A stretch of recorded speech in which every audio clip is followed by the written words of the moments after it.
I was wearing my best suit, heels that made me feel powerful, and the smile I hadn't worn in months.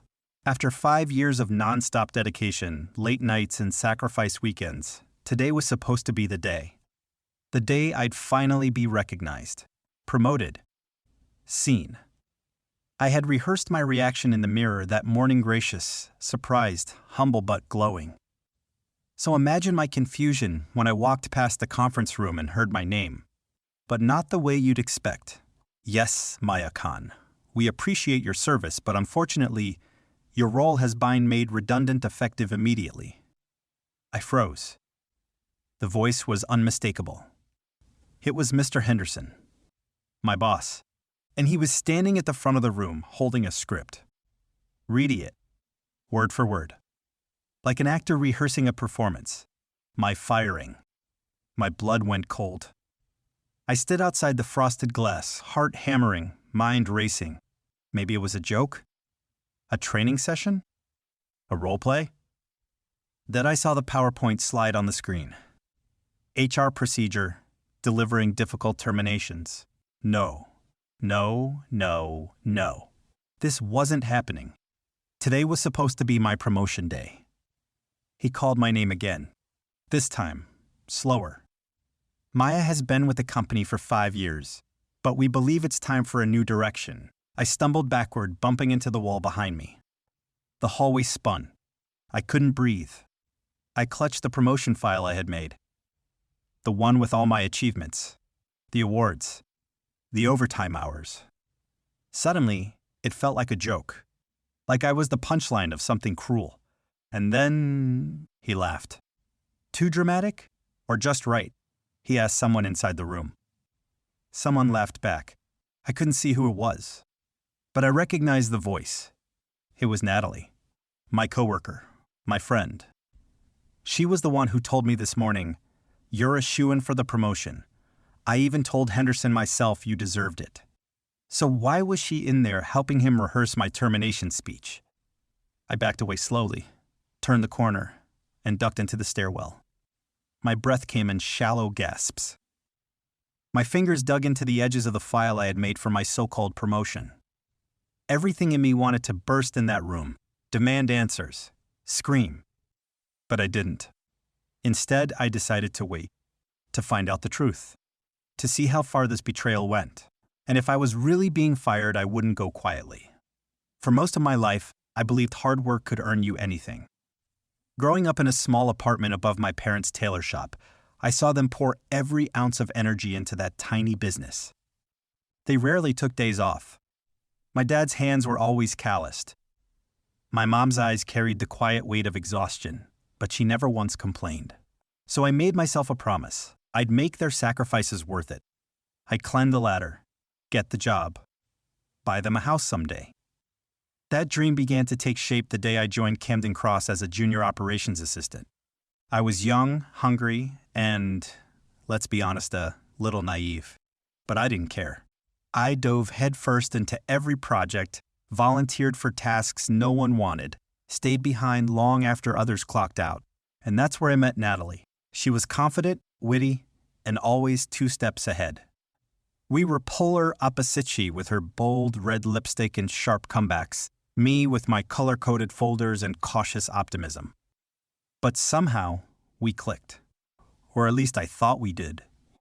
We used to joke that we were corporate sisters. She covered for me when I had food poisoning before the annual report deadline. I took on her workload when she broke her leg in a skiing accident. I trusted her. And then there was Mr. Henderson, the regional director. Tall. Imposing. The kind of man who smiled with his mouth, but never with his eyes. He was a textbook corporate predator, charismatic in meetings, cold in hallways. Still, I craved his approval like a child reaching for a distant parent. For years, I told myself it was just corporate culture cutthroat, competitive. But I still believed that if I did everything right, if I just worked hard enough, someone would notice. When the new senior project manager position opened up, Natalie was the first to nudge me. "That job has your name on it, Maya. Seriously, you're basically running the department anyway."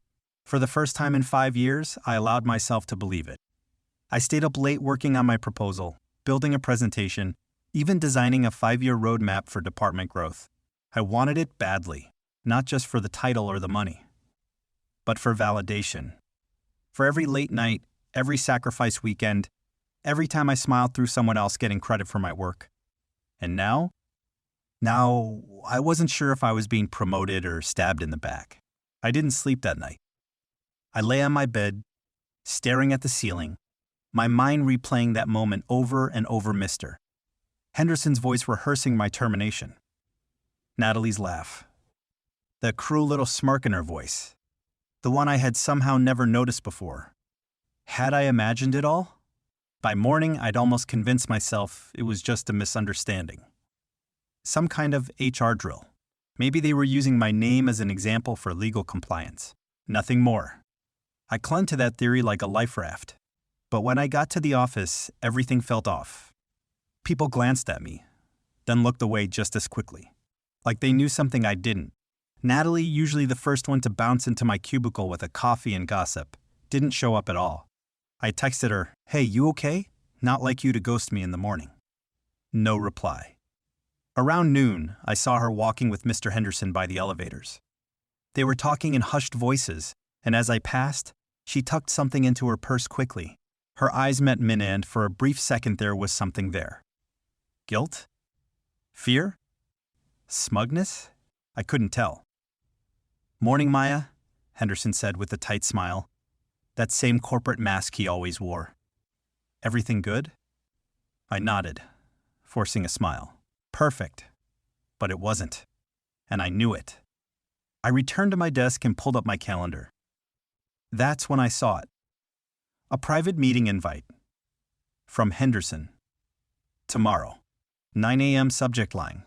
HR follow-up, mandatory attendance. No details. No agenda. Just dread.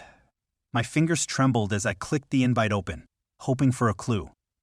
Attached was a document titled Performance Review Summary Maya Khan. My stomach twisted. I had never received a formal review. No warnings. No write-ups. Nothing. Heart pounding, I opened the file. The words blurred together. Struggles with time management. Difficulty collaborating with team members. Resistant to feedback. What? These were lies. Complete, fabricated lies. I scrolled down and froze when I saw the signatures. Mr. Henderson's. And Natalie's. My so-called friend had co-signed a performance review that painted me as a liability. A threat. Someone who deserved to be let go. My ears rang. I couldn't think. Couldn't breathe. Why would she do this? I stared at her empty chair across the room and felt something in me break. The kind of break you don't come back from. And then, like fate had a cruel sense of humor, my phone buzzed.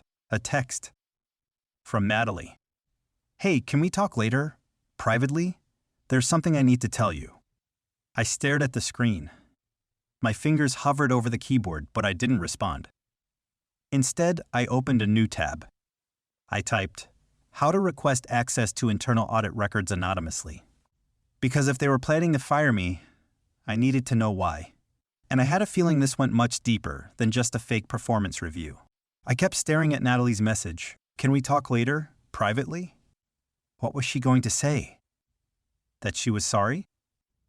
That it was just business? That signing a false performance review was somehow a favor?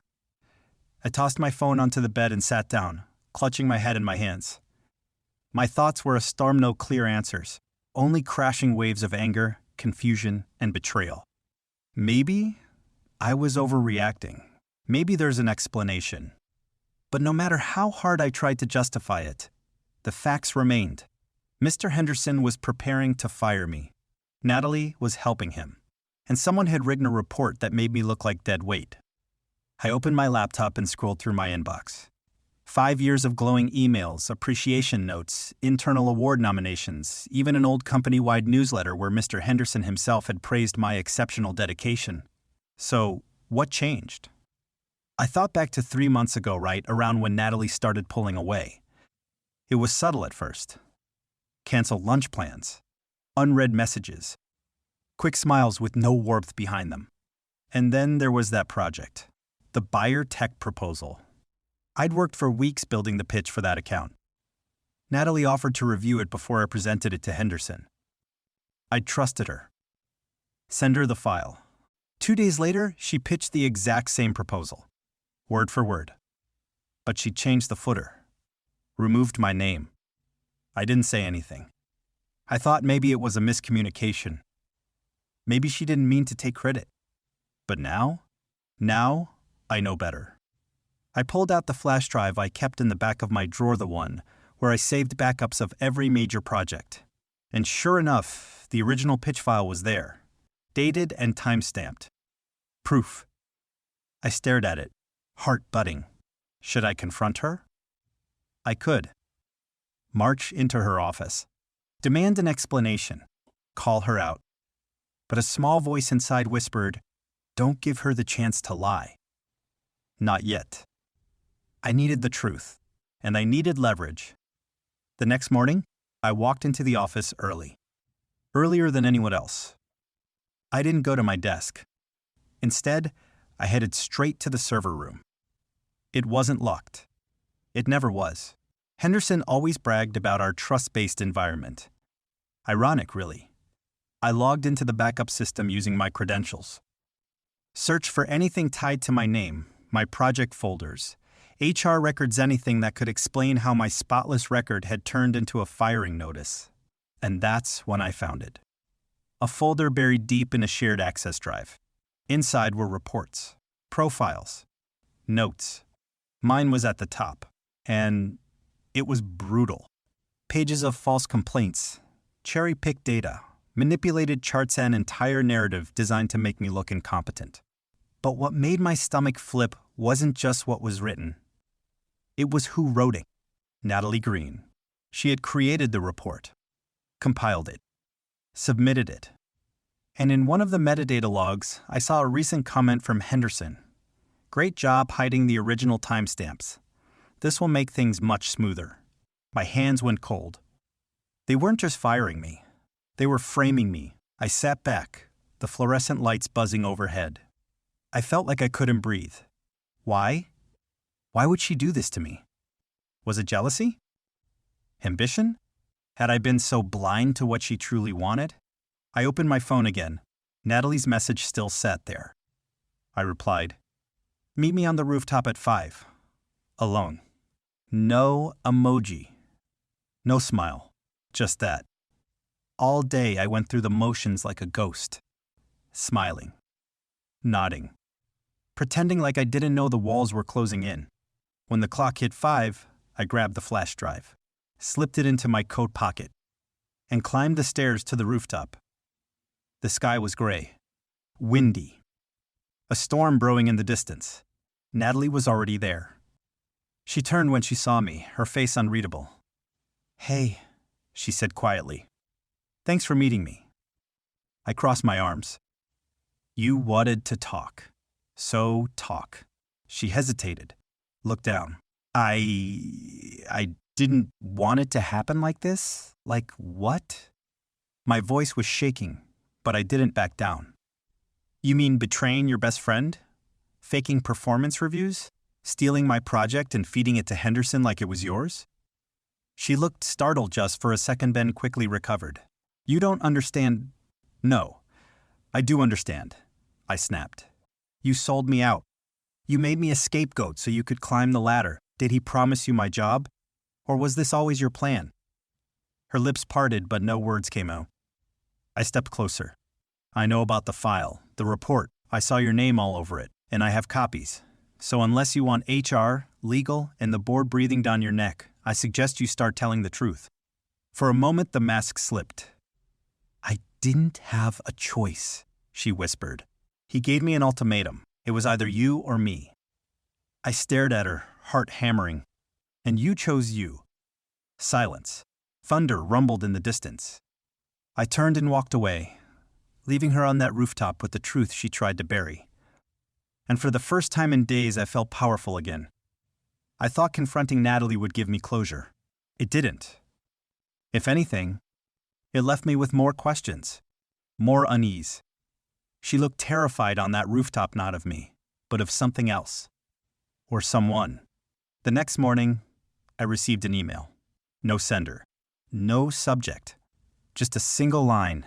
Be careful who you trust. This goes deeper than you think. Attached was a file. I hesitated for a moment, then clicked. Inside were scanned documents, memos, expense reports, internal audits with blacked out names, and then a list. My name was there, along with 6 others, all marked to be transitioned out non-negotiable. Next to each name was a number, estimated payout, $0. They weren't just planning to fire us, they were planning to do it quietly. No severance, no record, just erase us from the system. But that wasn't the worst part. Buried at the end was a contract, an external consulting agreement with Natalie Green, dated 2 weeks ago. She was never going to be promoted internally. She'd been hired as an external contractor to help Henderson restructure operations by targeting vulnerable employees. And she was being paid double what I would have earned as senior manager. My hands shook as I stared at the screen. She wasn't pressured. She volunteered. I stormed out of the office. I needed air. Space. Anything but those walls. I sat in my car for over an hour, trying to calm down, trying not to cry, trying not to scream. Then, something occurred to me. If this plan had been in motion for weeks, how had I not noticed? I pulled up the company chat logs on my phone. We had a shared Slack channel, mostly dead space. But I remembered one message from Natalie a few weeks ago, tagging me in a conversation with IT. I scrolled. Found it. Hey Maya, can you take a look at the updated CRM scripts? I made a few changes. She'd sent me a link. At the time, I thought nothing of it. I clicked, reviewed a few lines, and moved on. But now, I clicked the link again. It didn't lead to a CRM update. It led to a file containing a macro, a keystroke logger. She had installed spyware on my device, which meant she'd been tracking everything. My emails, my messages, my notes, even the file I downloaded from the backup server. I broke into a cold sweat. If she knew I had that information, if she'd told Henderson, my mind spiraled. What if they tried to pin this on me? What if this wasn't just a smear campaign but a setup? Suddenly, my phone buzzed. A new email from HR Compliance. Urgent. You are requested to attend a formal investigation interview regarding potential data breaches. Failure to comply may result in immediate termination. No explanation. No phone number. Just a time. Today. 3 p.m. I checked the clock. 2:11 p.m. My heart dropped. They were moving fast. Too fast. I wasn't just being fired anymore. They were trying to ruin me.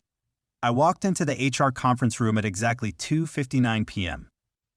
The air was sterile, cold. Every window was covered. Across the table sat Mr. Henderson. Next to him, Amanda from HR Compliance, clipboard in hand. And beside her, Natalie. She wouldn't even look at me. Ms. Patel, Amanda said, glancing up from her notes. Thank you for coming on short notice. As mentioned, this is an internal investigation into suspicious activity originating from your credentials. I stayed silent.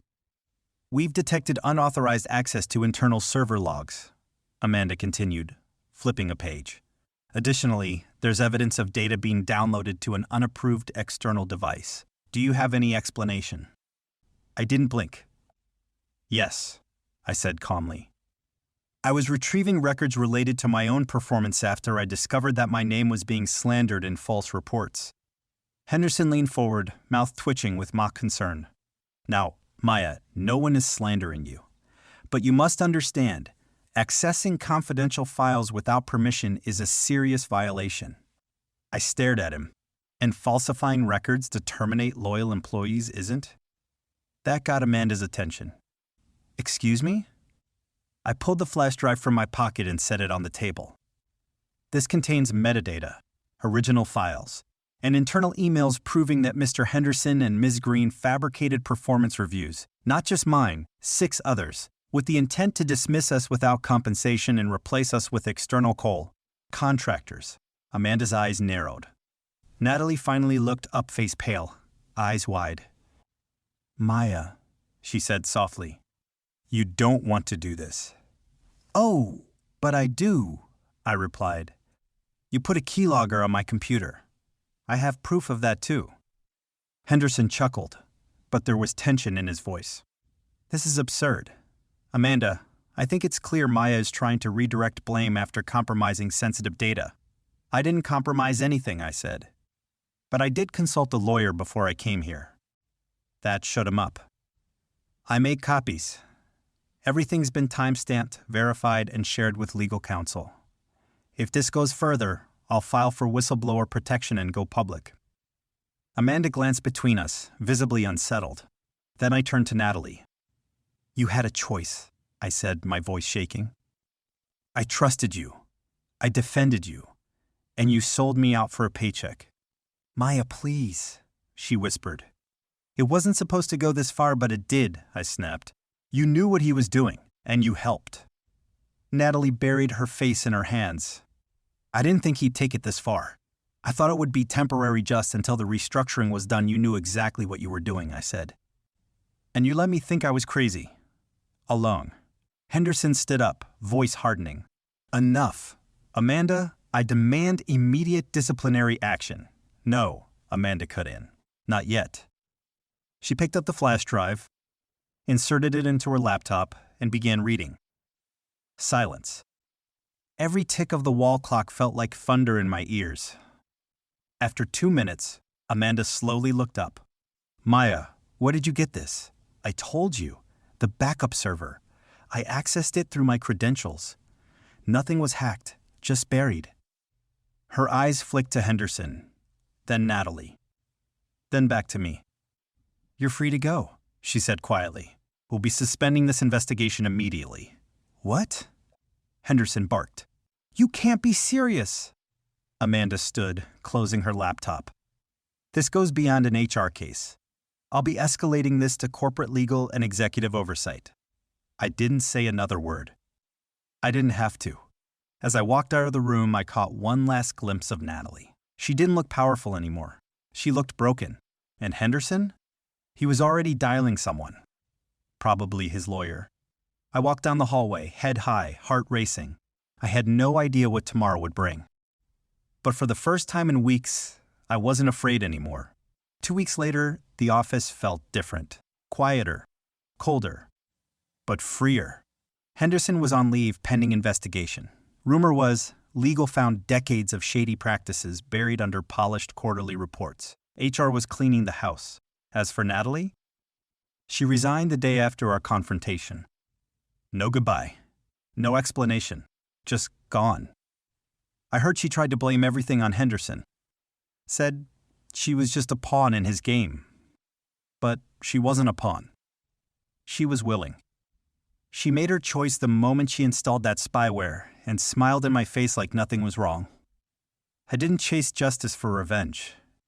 I did it because I had to look in the mirror again without flinching. And surprisingly, the corporation didn't fire me. In fact, they offered me the promotion again. But this time, I said no. I needed time to breathe, to think, to feel. I'd spent years tying my worth to that title, that desk, that fake applause. But what good was any of it if I had to bleed quietly for it? So, I took a leave of absence. No anger. No drama. Just space. One morning, I sat at my favorite cafe, sipping chai as the city buzzed outside. A notification lit up on my phone. From unknown sender subject, good work. Message, you weren't the only one watching. There was no signature. Just a single attachment, a photo. It was taken through a glass window. Natalie in a conference room, whispering something to Henderson. A timestamp from 3 months ago. They'd been planning this longer than I thought. I stared at it for a long time, then smiled. Because now I knew I wasn't paranoid. I wasn't dramatic. I wasn't weak. I was right. And sometimes, knowing the truth is the most powerful closure of all. But still, I kept the photo, just in case. Sometimes, the people who try to break you aren't strangers in the dark. They're the ones who know your coffee order, who laughs at your jokes, who stands beside you in team meetings while quietly pushing you toward the edge. But here's the thing. You can survive the fall. You can crawl out of it stronger than they ever expected. I did. And now, I'm not just surviving.